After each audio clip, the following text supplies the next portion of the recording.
soul, why will you linger, wandering from the fold of God? Hear you not the invitation? Oh, prepare to meet thy God. Careless soul, oh, heed the warning, for your life will soon be gone. Oh, how sad to face the judgment, unprepared to meet thy God. My soul thoughtless are you standing, while the fleeting years go by, and your life is spent in folly. Oh, prepare to meet thy God. Careless soul, oh, heed the warning, for your life will soon be gone. Oh, how sad to face that judgment, unprepared to meet thy God. If you spurn the invitation, till the Spirit shall depart, then you'll see your sad condition, unprepared to meet thy God. Careless soul, oh, heed the warning, for your life will soon be gone. Oh, how sad to face the judgment, unprepared to meet thy God.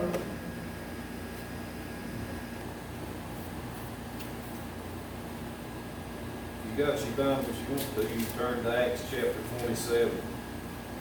I guess I'll do a little more reading than I usually do this morning. But this is an account in the Bible, a story in the Bible that just maybe we've read over a lot, studied out a lot. I know it seems like it's come to me a lot in my life. But it's while after he's been to Agrippa, to King Agrippa, and he's appealed to Caesar, and he's leaving the court of Festus and Agrippa, and he's on his way to where Caesar's at. And it tells him that now Paul's a prisoner at this time, you got to remember, but they put Paul and them, the other people on the ship, that they would sail towards Italy, it told there in the first verse, and then they go from place to place or port to port, and they were just bouncing along. It wasn't like maybe it is in today's time when you get on a big old ship in the ocean and you just beeline it to this port and you get there in so many amount of days or whatnot. It wasn't like that back then. This was before they had the steam engines or gas engines or diesel engines or whatever it is that we think of in our mind. This was true sailing. And you throw the sails up in the wind, and the wind would catch the big old sails, and that's the only thing you had to drive you, to push you. And so he's there in this ship, and they're going all these different places, headed to where Caesar's at. And they land there in a place called, it said there, I think in the 8th verse, Fair Havens.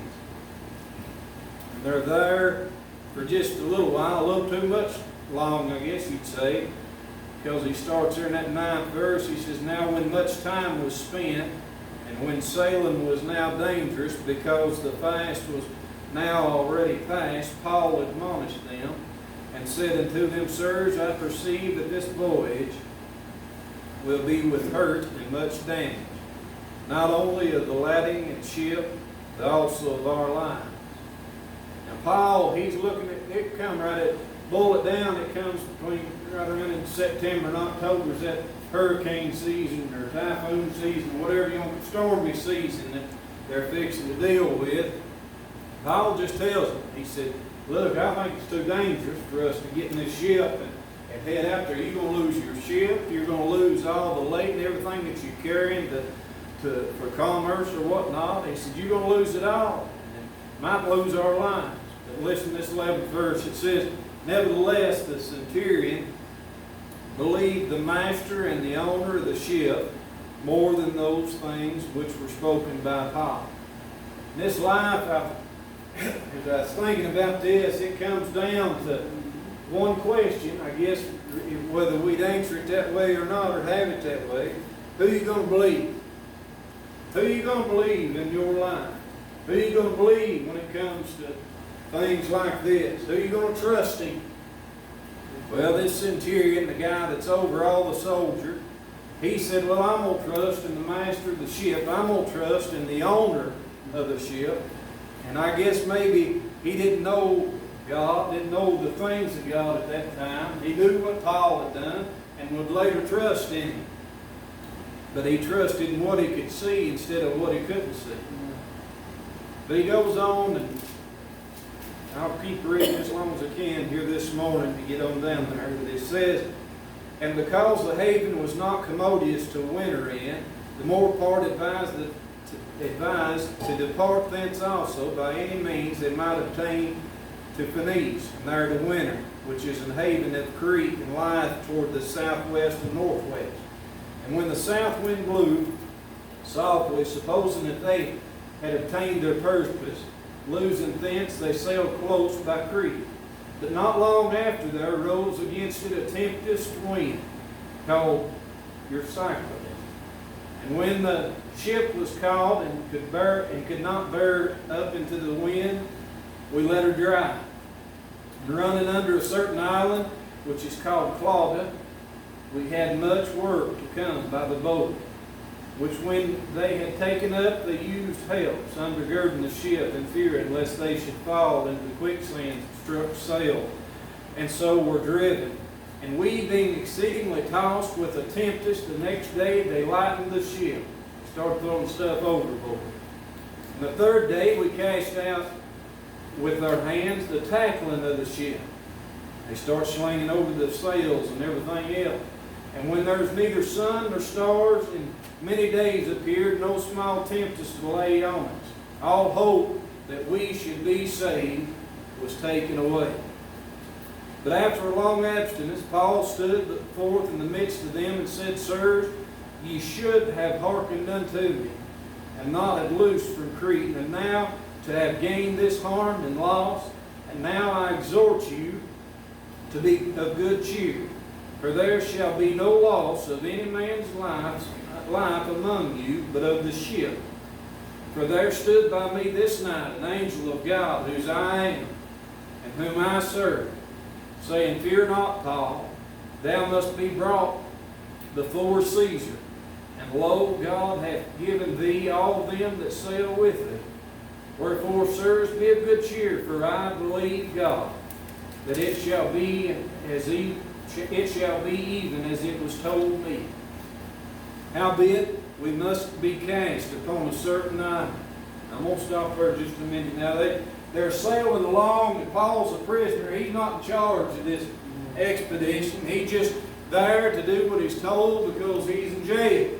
He's locked up, and the centurion's the one that's got the rule over him. And the centurion's already believed in the guy that owns the ship. And I've learned in my life, I've looked at people that own this or own that, and maybe they got a little more experience with what they've got than I do, but I can't put all my trust in what they own. Because like somewhere down the line, it'll let me down. Have you ever bought an old used car off somebody and they tell you everything's good, everything works, everything's fine. It's like a brand new one, and you get about 30 miles away from them. After you bought it, it seems like they ain't nothing good on it. Everything's tore up, and you bought a pig and a pole. But now, I've had that happen too. So this guy, this centurion, he says, I believe in the owner of the ship. I believe in the master of the ship, the one that owns it. And if he says it's all right, that's where we're going. And Paul, get in. And so Paul has to get in this ship. And they go through. The big old wind comes on. This tempest wind is big enough that just like today we give a hurricane a name, they gave that the name back in too. And they called it that. And this wind's blowing, and they spend time going up and down in the big old waves. And you think about an ocean wave, you think about something different you'll see out here in the creek. You might see a splash or a small ripple in a creek, but now you go out there in the ocean and the wave goes higher than this house is this morning, and the valley will go lower than you can even see. All these things in the storm, and that's what they've been in. No motors are humming trying to give them a little comfort. No air conditioning blowing or heat blowing. There was no comforts like you got today, but they was in that ship, been tossed and driven, the Bible says, and they're there, and now what are they going to do? They're thinking it's all fixing to come to a head. Matter of fact, the Bible said that they lost all hope. They lost it. That's what you get when you trust in the things of this world and you trust in mankind alone for your salvation. You'll lose all hope. When you trust in God, you'll see salvation. When you believe, like Paul did here, Paul said, he said, it's all right, for I believe God. He said, everything's good, for I believe God. You see, when you believe God, you're going to see a lot of things, and you're going to go through a lot of things, and it's not going to stop a lot of things. But Paul told them back yonder, he said, we don't need to turn loose from this place called Crete, because it's dangerous time. There's storms coming. And then later on, now the storm's here. Now the storm's blowing. And Paul does, I guess about like any good missionary Baptist would. Paul said, I told you, if you just listened to me beforehand, I told you that this would come about. But he said, fear not, for I believe God. There's not going to come any harm to any hair on your head. There won't come any loss to any person. He said, we're not going to lose anything except for the ship. That's the only thing we're going to lose. For Paul believed God. Now, when you believe God, you're still going to be in the middle of something. It don't matter if you look at our lives today, this morning. When you trust in God with everything that's in you, you're still going to be in the middle of some of the biggest messes that you ever thought about. But that don't mean that you can't stop believing God. You've got to keep continuing on. Because the storm is there, don't mean you give up and throw your hands up and say, it's too much, I can't handle it, and I can't go on any farther. Just because the wind's blowing contrary to your life this morning, don't give you the right or the opportunity to throw your hands up and say, I don't trust God anymore. Look at where I'm at. You've got to not only trust Him in the mountaintops, you've not only got to trust Him in the high places, but you've got to trust Him in the valleys too this morning, because you'll need Him a whole lot more in the valleys of your life than you ever need Him on the tops of the mountaintops of your life. Because everything's good on the mountain, but everything's dark and dreary in the valley.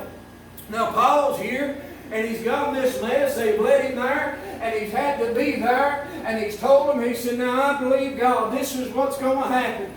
We're all going to be all right. Everything's going to be good, for there's an island that we still yet got to go to. God told me this. I belong to God. I believe in Him, and I know who He is, and He told me I'm headed to an island over here somewhere, and that's where I'm headed to. He didn't stop the journey. He didn't give up on the journey. He didn't say it's over, ain't nothing else I can do except lay here and die. Still yet, he stood up and he said, I believe God this morning. And that's what it takes this morning, what you believe with all your heart, soul, mind, and strength. That's what that we look to God with this morning, with everything that's in us. But Paul's in the middle of this mess. He's in the middle of it. And now everybody's fixing to go more crazy than what they've been. They're fixing to go foolish. They're going to give up on everything. They're in the middle of this ship. You go on and read past where it's at.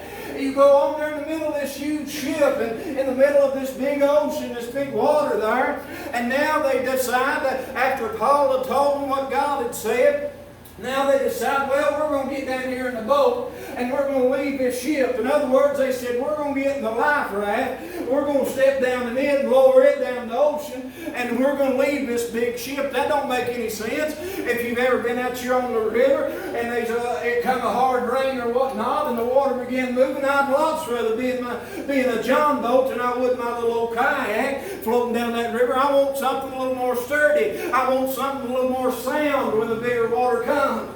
But instead, they went stupid. They went crazy. And they said, well, we're going to go and get in this boat over here, this lifeboat. Everybody else, come on, get in with me. And Paul said, no, you can't do that. Except we abide with the ship. Except we stay here. You can't go off on your own and expect to get by with God this morning. When everybody else is going crazy, you still got to believe in God this morning. You still got to trust in God. When everybody else wants to lead you off into the places and the sin traps of this place upon this earth this morning, you still got to be steadfast and unmovable and believe God, because He's your everything this morning. The world would lead you down a cliff like them old pigs did we read about in the Bible. You remember them. They were possessed and all these things, had devils in them, and that man called Legions was there before Christ. And Christ cast them out and into that herd of swine. And they ran off into the sea and drowned, choked to death, the Bible teaches us. They run away because one of them swines, one of them hogs took off in front of the other one. They began following each other. This morning, the crowd will lead you to hell. The crowd will lead you down that road to destruction this morning. It'll lead you down a path that seems right unto man, but the end thereof is destruction. Because the crowd leads down the path of least resistance. I'll go down this path where I can do everything I want to do and I still say that I'm going to heaven. I'll go down this path because all my friends and all my buddies is on this path, and I can go down here and do whatever I want to, and I'll still go. It don't work like that. You'll find yourself on that broad way, as the Bible talks about, and it ends in destruction. It ends in a place called hell. But that straight and narrow path where you say, I believe God, narrow's the gate, narrow's the gate, narrow's the way this morning. It's just narrow enough for you and God this morning. It's not narrow enough for anybody or wide enough for anybody else this morning. It's just narrow enough for you and God to go down that narrow path this morning. That's the only one you need to lead you out of this place on earth and on to that place called heaven. That's what salvation is this morning. It's not walking alone, but yet it's walking with Jesus Christ. You see, you got to be like Paul was. He was on his way. He done been in jail, I don't know how many times. He's been stoned and left for dead. If there was anybody ever had a right that could have said, I give up on this preaching business, I'm not going to preach anymore, I'm not going to do anything else, it could have been Paul. For he'd been through what most preachers ain't never seen in this lifetime, ain't never even heard of this morning. But now Paul said, I'm going to believe God. I'm going on. And so they began to let down the lifeboat. And that soldier that first said he believed in the master of the ship, the first one that said that he just trusted in the owner of the ship, he cut the ropes of that lifeboat where that nobody's getting in it. It's all or nothing with God. It's all or nothing. You may not like to hear this morning, but God don't take partial payment. God don't take partial people. He don't take divided people. He said, He tells us that a double-minded man is unstable in all his ways. It's all or nothing with God. It's you're either all in or you're all out. Because when it comes time that you come before Jesus Christ one day after a while, and your knees shall bow and your tongue shall confess that Jesus is Christ, to the glory of the Father this morning, and when that day comes, you'll be answering that day what you did, how you lived. You'll be answering that day whether you gave your all or not. Whether you gave everything that was about you or you held back part of the prize. Well, preacher, I can hold on to this and I can hold on to that and it'll be all right. It wasn't all right for Sapphira and Ananias, was it? They all got together there in the church. They piled everything that they had, everything that they owned, all into one big pot there. And they divvied out as everybody had need. And that way they could all work together. They could all get along together. And they only had what they need. But Sapphira and Ananias, they kept back just a little piece of the property. They didn't have all their trust in God. They said, we'll hold back to a little part of it. They sold it and said, we're going to hold back to this little change. Just hold on this nest egg here. We'll put it back here and hide it. And that way, if this Jesus thing don't work out, then we still got something to fall back on. Children, I'm going to tell you what happened to Sapphira and Ananias. They come in and they asked them if they held back part of the prize. And as soon as they began talking, the Bible said they fell dead first to man. They dragged him out, no funeral. They didn't have no weeping. They didn't have no crying, no flowers, no nothing like that. They went ahead and drug him outside and buried him. And then she comes in and does her the same way. She falls dead. You see, that's what you'll get. If you hold back part of yourself on God, you'll end up dead in a place called hell. Because He wants it all. Because He gave it all this morning. He gave His only begotten Son this morning so that you could have that place called heaven. So that you could be redeemed and brought back into the face of God. So that you could call upon the name of the Lord. He gave all that He had just so that you could commune with the Father. He gave all that He had so that you could come boldly to that throne of grace and obtain mercy and find grace to help in a time of need. He gave all that He had so that all that would come to Him might be saved this morning. He sent His only begotten Son down here to this earth to walk in the likeness of sinful flesh, the Bible tells us, and He came to seek and to save that which is lost, children. He gave all so that we could have it all this morning. So you can't hold back on part of it with God. Either you believe God this morning or you don't. They ain't no I believe Him this far, I believe Him that far, and I ain't going to believe Him the rest of the way, children. You're going to believe Him all the way. And sometimes it'll go against things, maybe even your own families, maybe even your own people, when you trust in God and His Word. But guess what? I'd rather trust God. It's built that phrase called heaven for me. I'd rather trust God and lose all my family and never look back. You think about old Job, what'd he do? You think about he lost his entire family, lost his home, lost his flocks, lost everything, lost every one of his children.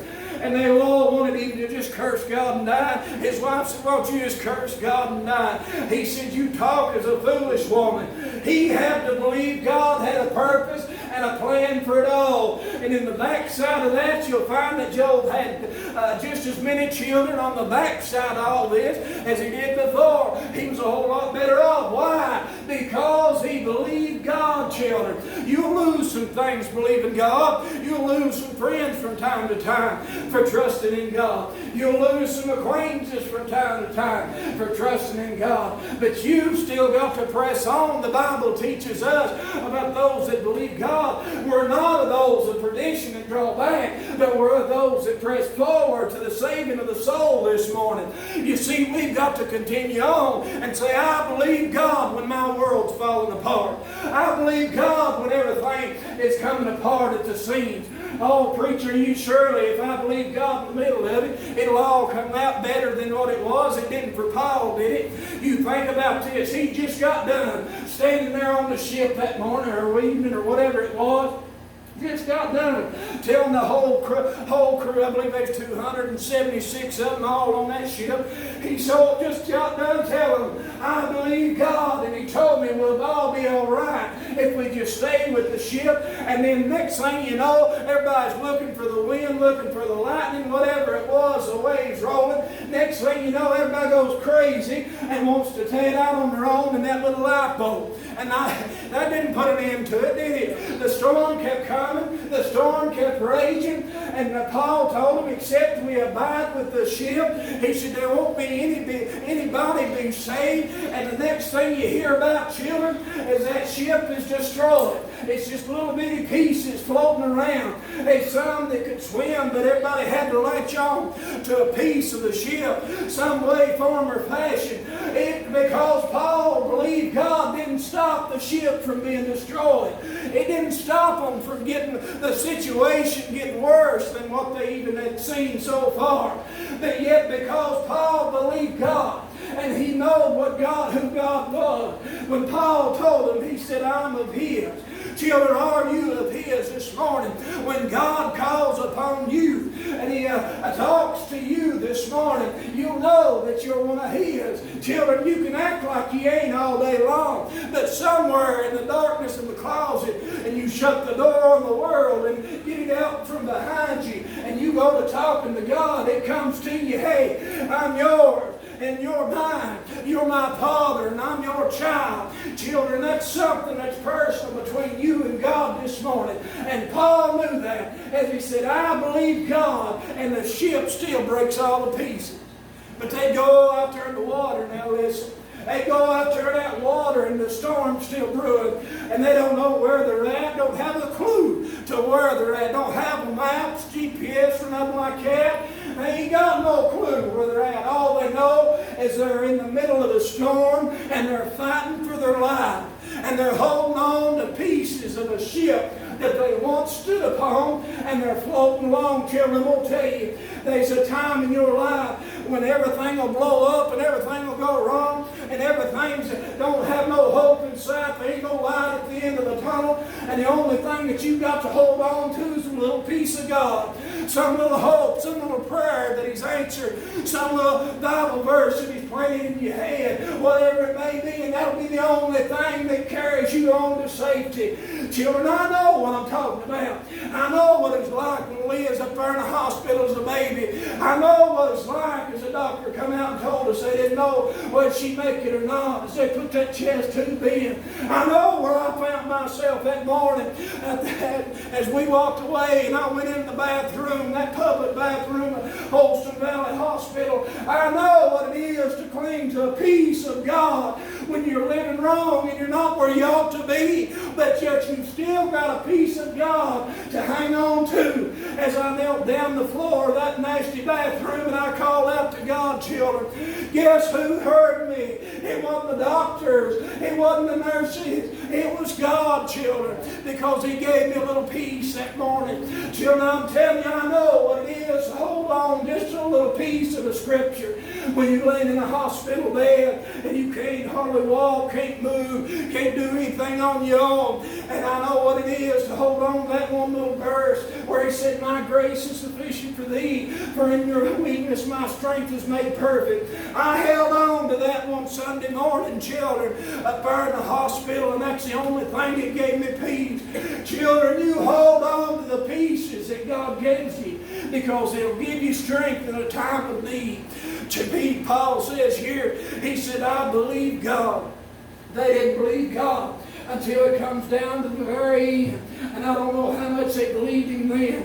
Now the ship is gone, the lading's gone, everything, the sails are gone, even the little boat they cut away is gone, the life raft it left first, everything is gone except for pieces of the ship.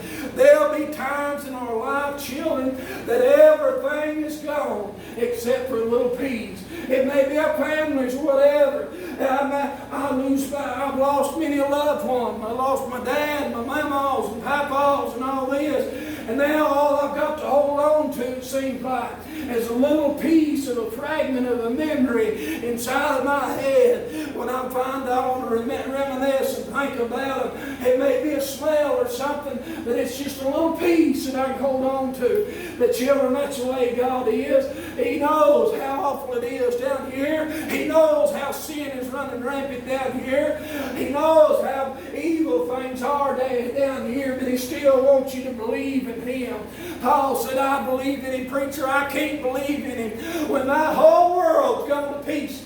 It's hard for me to believe. Well, it's easy for the devil, because the Bible says even the devil believes and trembles. This morning he believes and trembles that he knows God. He knew Jesus there, legions did, as Jesus walked up and asked him, why did He come to trouble them? For children, I'm telling you, you trust in God, believe in Him. That's the very essence of faith. This morning the Bible said they lost all hope. They lost everything that they had.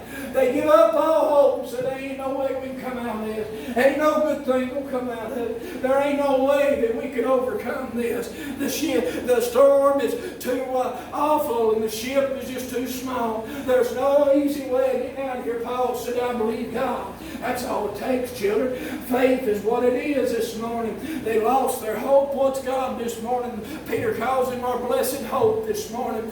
He's our hope. He's our refuge. He's everything to us. David would call Him, he said, He's my shield. He's my buckler. He's everything to him this morning. You see, this morning, He's everything that you need and everything that I need this morning. But even the devil believes and trembles. So why in the world this morning don't we believe God? For faith this morning is exactly that. What do you mean, preacher? Faith this morning is exactly that. Believe in God. Let me tell you something this morning. You could have seen the ship. You could have seen the storm. You could have seen the wind. You could blow in the waves. You could have seen everything out there, and you would have believed every piece of it. You would have believed how awful a storm it was. You would have believed how the ship couldn't handle it anymore. But you couldn't see God, and you wouldn't believe it, even if you'd been out there on that ocean, about right beside Him. Well, preacher, what do you mean? Paul put his trust in somebody that he couldn't see. It went against everything that his physical body was telling him. His physical body, he was looking through his eyes. He was hearing out his ears. He could feel the wind in his face. It was everything physical was telling him, it's done. It's over. There's no hope. You can't come out of this, Paul. But Paul believed God. He put his trust in who he couldn't see. He knew the master of the waves. He knew the one that created the heavens and the earth. He knew the one that spoke the water into existence. He knew the one that could still the storms. He knew the one that made all things by Him and for Him. And without Him, not anything was made, children. He knew Him, and he said, I believe God. That's what it comes down to this morning. Faith is believing God. As simple as I know to put it. You can't see. Ain't no doubt if there's a big old rattlesnake up here on the hill, if you've seen it or could hear it, you jump out of the way, run, whatever it would be, I would too. But now I'm going to tell you, what if you can't hear? What if you can't see? And all of a sudden God speaks to you, or speaks to your heart and says, you need not go up that hill, boy. Are you going to listen? See, that's the way it was when I was a younger man. God would speak to my heart and He'd say, Josh, you don't need to go down there. That place ain't nothing but sin down there. You don't need to go over here. You'll end up in a mess you can't get out of. You don't need to be fooling and hanging around with that person over there. Oh, that's going to bring you some harm and sin. And I wouldn't listen. I'd go on. I'd say, oh, it ain't that bad. And I'd go on. Next thing I know, I'd find myself in a heap of trouble. Found myself in the awfulest things, just following the crowd. Just following the crowd. Children, the crowd will lead you straight to hell. It don't matter where you at, you be anywhere in this world this morning. A crowd will lead you straight to hell. But that narrow way, Jesus Christ, He'll lead you straight to the Father. There is no other way. Jesus put it like this. He said, let not your heart be troubled. Let it not be troubled. Why do we worry about things we worry about? Can you change any of it? Can you change anything in your life other than your relationship with God? Is there anything? Can I change how my mouth feels this morning? I can't change how I walk. I can't change what hurts me when I get up in the morning. I can't change what I'm going to have to deal with in the middle of the day on the job site. I can't change none of that. So why do I need to worry about it? Why don't I just be like Paul and say, I believe in God. I trust in God. That He's got something greater on the other side for me. What do you mean on the other side? On the other side of this shipwreck, if you will, they land up on an island. An island that Paul had told them about a long time before the ship ever fell to pieces. He told them, for I must remember, he come up out there from that long absence, was gone for a little while, and he said, hey, it's all going to be all right. He said, we're all going to be saved. He said, because I've got an island I've got to be in. No land in sight. Now they wash up on shore there on the island of Miletus there, and they're there. And even though everything had happened, and Paul had told everybody he believed God, and everything that Paul had fell on and worked on, and told them how they needed to do, hold on to the pieces of the ship, except you abide with the ship, none of you shall be saved. If Paul had went through all that, and now he's come to an isle of Miletus, and they're building a fire, trying to get warm. And even though Paul believed God, he's putting the wood in or taking it out there it was, and the viper bites him. That old snake comes out and bites him. Paul believed God, but he still got snake bit. He believed God, but he still got snake bit in the fire. Shook it off. How could a man shake off a snake bite? It's beyond me. I can't tell you, I'd fall dead of a heart attack right there, I guess. But now Paul just shook it off, wasn't nothing. No big deal. For Paul had a mission. He had a purpose. He knew in whom he had believed this morning. He knew in whom he had trusted. And he knew that God had a purpose for him to bring him this far. God's got a purpose for you this morning to bring you this far in your age of your life. For the Bible said, what is your life but a vapor of time that appeareth for a little while and then vanisheth away. It could have been here for 20 years, and that's a long time in vapor talk. You start talking about a mist in the air. But that's what God compares us to. We're but a vapor in time that appears for a little while and vanishes away. Children, but God's brought us all this way. Why? Because we believe God and He's got a purpose in it. Paul would end up going on to a man's house, Felix, I believe it was. He'd have that old bloody flux, and Paul would help heal him. He would bring the gospel on to different places. But why was Paul able to do the things that he was? Because he believed God. We could do a whole lot more in this land and country if we only would believe God.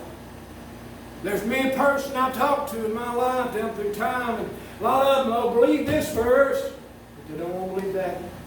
I believe half of this one, but I don't want to believe this over here. Children, you'll take it all or you'll take it none. Because salvation is the same way. He don't come in and say, well, I'll save half of you today and we'll work on the other half the next 20 years. It's all or nothing, because that's what Jesus Christ gave you on Calvary's cross. When the Bible said He gave up the ghost, children, He gave you life that day. He gave you salvation that day. He gave you redemption that day, that you could come and call upon the Father and be saved that day. He gave it all so that you could have it all this morning. If we'd only come to it and believe in it. This morning, it seems like everywhere we go, the world's falling apart, things are falling apart. That's all right. It did 20 years ago. It did 50 years ago. It did 1,000 years ago. People always tears everything up. But when everything else is tore up, believe God. For God will never leave you nor forsake you. When everything has got your whole world upside down, you say, how could I get to this point in my life where I'm here? I was headed somewhere. I had a purpose in my life. And now everything's happened, and what am I going to do now? I'll tell you what, do you believe God? That's where we mess up as a church a lot of times. Whether we'll have it or not. We believe Him to our salvation. And we stopped believing after that. I'll never forget my husband. I'll never forget a testimony of a woman. I sat in her house, this old woman, telling me about the day that she got saved. She got saved in this church, and she's just a little girl, got saved on the altar there, she said, got up, and as soon as she got up, since you heard some of the other ladies lean over to the other one and say, you reckon she really got it? You reckon she really got it? And she said, that made me weary. She said, it scared me to death, made me wonder, did I do the right thing? She said, I didn't know anything about church. I didn't know what I was supposed to do, what I wasn't supposed to do. She said, all I knew is I need to be saved, and that's as far as I could go with it. And yet the church was the one sitting back and saying, you reckon she really got it? Children, it ain't your job to figure out or even try to decipher on whether somebody really got it or not. It's not up to you. The pencil's not in your hand this morning to write names in that Lamb's Book of Life. The owner of that Lamb's Book of Life has got all authority this morning. And He's the one that writes those names in there this morning. That little old girl, she left there, tore all to pieces and tore down for several years, wondering if she really got it. And she finally told me she did. She was thankful that she did, but she said it took a long time for God to show her, because He always kept taking her back to that one place, children. That's what she told me. Another woman told me the same thing. She's scared after that to go up to the altar and get saved, and the Lord saved her in a pasture field on the way to the house of school one day. Children, I'm telling you, this morning God will save those that come to Him. He'll know to never turn them away. He'll never shut the door on them and say it's over, you can't come in. He'll never, as long as His Spirit's willing, as long as His people are praying, as long as the church is still here, He'll never say that you can't be saved. Many people say, well, yeah, you need to find that in the Bible. Find that in the Bible where it tells me that. I tell you, the Bible teaches me that all people can come to Him. He said, whosoever shall call upon the name of the Lord shall be saved. Children, I believe God. If it hurts the Pope, I believe God. It don't matter to me this morning. We've got to stand for what we believe in, wherever we're at. And we better start standing at the house of God. We better start standing in front of our children. We better start standing in front of our grandchildren. We better start standing for what we believe in, or there'll come a day that they'll look back at us and they'll say, well, I really don't know what they believe. Preacher, just hush. It's good to let go that far. Paul said, I believe God. And I'll leave you this and hush. Paul said, I believe God. And I'll guarantee you, out of 276 souls that was on that ship, they wasn't, by the time it was all said and done and they was over on Miletus, I bet there wasn't no one of them that didn't trust in Paul's God. They got them that thought. Every one of them heard him say it. Every one of them heard what he said, except you abide with the ship. Every one of them hung on pieces and got to land. Every one of them's life was spared because Paul believed God. Children, that's our job. As a church, we may think, well, my job's to pray and I can do that here, there, yonder.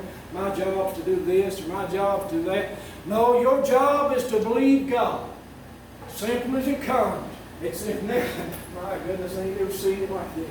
But it's never changed from the day of salvation, the day you got saved, to right now in this very point in time in your life. It's not changed one iota. It's not changed nothing. Because that day you believed God, the day you got saved, and every day after that you had to believe God. And guess what you're looking for when we come? As older I get and I start thinking about death coming upon me, because death will come to each and every one of us if the Lord doesn't come back first. It makes me start thinking, hey, I've got to believe God on my heavenly home, because He's the one, as Gene says so much, He's the one that's going to take me there. He's the one that's going to lead me there. He's the one that's going to guide me there, for He's that great shepherd. He's that leader. He's that king that takes me where I need to be. So I believe God. And even though death comes, even though sickness comes, And it may get painful, it may get weary, and it may hurt from time to time. We may lose a lot down through our life, but children, believe God. Because one of these days, after a while, when you get that place called heaven, the Bible teaches us about a new body, and I look forward to that. It won't be likened unto this sinful flesh. It'll be a body that doesn't have any tear ducts in it. There won't be no weeping in that body. There won't be no crying around and hurting. There won't be no pain in it. There won't be no miswalking and not able to get up here and there. It'll be a body likened unto the Son of God. For when we shall see Him, we shall be as He is, the Bible tells us. And when we see Him, He's all well and good. Been that way for a long time. He's seated at the right hand of the Father this very hour. And one of these days, after a while, we'll get to see Him face to face. And we'll be as He is. And I won't have the torments of this sinful flesh any longer. I won't have to put up with the devil any longer. You won't have to fight the things of the devil any longer. You can just trust in God here, believe in God here, and guess what? He'll take you on to that place He went to prepare for you. Paul said, I believe God. The centurion first said, I believe the master, the owner of the ship. We've seen what happened to the ship. Now, if you've been on that boat, who would you believe? Who would you believe? I hope we was all Paul's. I hope we all could say, I believe God. Children, this life's bad right now. We see all the news of the world. All over the news, everything that's happening seems like it's getting worse and eviler, things are going on that we never imagined could ever go on. But this ain't a drop in the bucket to what's coming. Ain't a drop in the bucket to what we shall see if we're still here.